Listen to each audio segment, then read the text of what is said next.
At the beginning of time, there was an expansion of energy, okay? That energy coalesces into gases. It later coalesces into stars, and those stars eventually explode. And in that explosion, heavier elements are created, and rocks.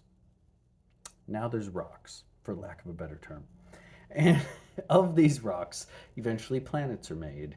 And of those planets, life sprouts up. Okay? Now, you, in your infinite divine energy, could have been one of these rocks. What do I mean by that? Your body is made of an atomic structure. You have atoms that make you up, right? Those atoms could have been a rock. It's that simple. But instead, they're you. And you have the opportunity to experience everything that's ever existed and ever will exist and is existing right now. You have the opportunity to be. You have the opportunity to experience. This is more than the majority of material in the universe. Why do I say that with conviction? Because when we look out at the stars, there's something called the Fermi paradox. The Fermi paradox is such an expansive universe, so many different stars, so much space, so much time, distance, all these things, we don't see any other life. Now, there's plenty of explanations as to why, but because we don't have any conclusive evidence that there's more life in the universe, you can, given that lack of evidence, assume that we're the only life in the universe. Not that we are, just that that's what the evidence tells us. We're the only life in the universe. Okay, we're all on the same page. So, in the universe, lots of matter. And then there's you, life, an amazing subset of matter in the universe. And it's different from everything else we observe, because what we observe is rocks. There's stars and rocks. And you probably should have been that. But instead, you're a human and you get to experience things. And that in itself is amazing. I wish there was a better word. I wish there was some other way to convey how magical that is. But you could have been a rock. You could have been a rock. And I don't know if you've ever spoken to a rock, but they aren't the best linguists. They aren't good at conversation, and they're probably not experiencing anything. You have the choice to experience everything. Everything. At this exact moment, you can make yourself feel anything at all. You can make yourself feel happy or sad or frustrated or any range of emotion possible. Just the fact that the word emotion exists means that you can experience the spectrum of emotions in general. It's a wonderful state of being, and it's horrible because you have the burden of existence. You can feel everything on the negative spectrum of emotion that exists.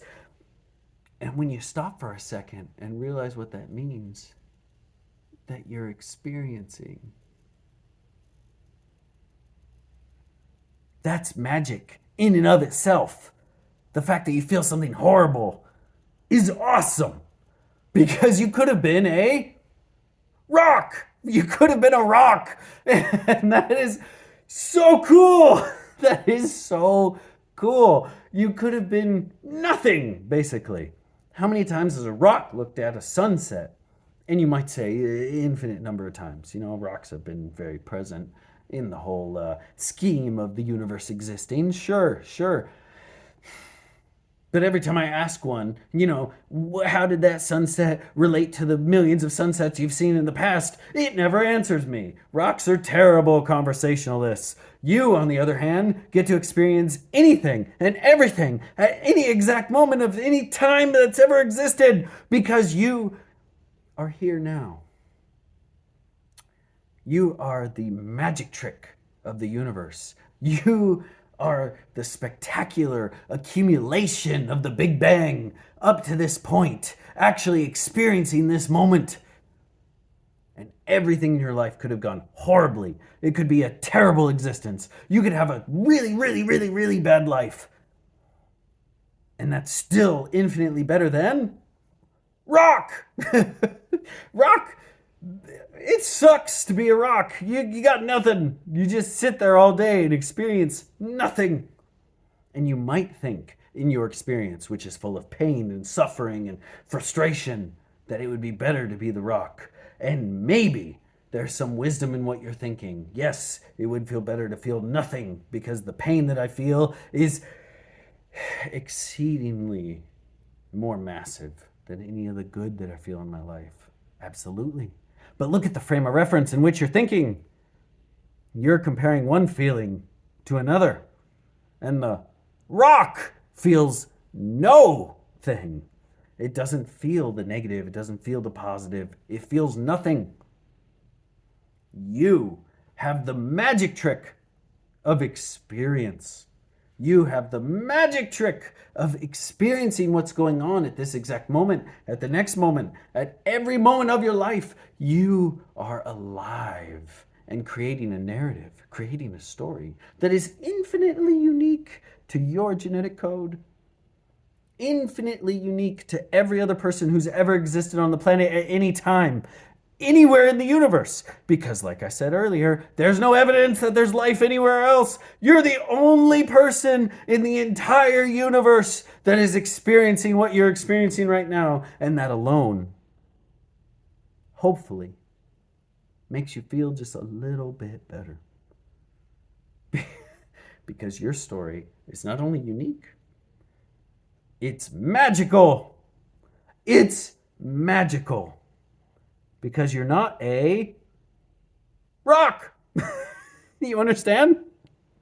You understand how beautiful this is? This existence that you're a part of? You go to your 9 to 5 and it means nothing. You could do everything right in this life and still fail, die poor and unimportant and lacking in any ability to support yourself or others. And it's infinitely better than being a rock. So, I mean, that's pretty cool. Thinking about it in that context, you can achieve anything. You could go out and do something amazing. You could go out and try and fail. And it will be infinitely better than being a rock.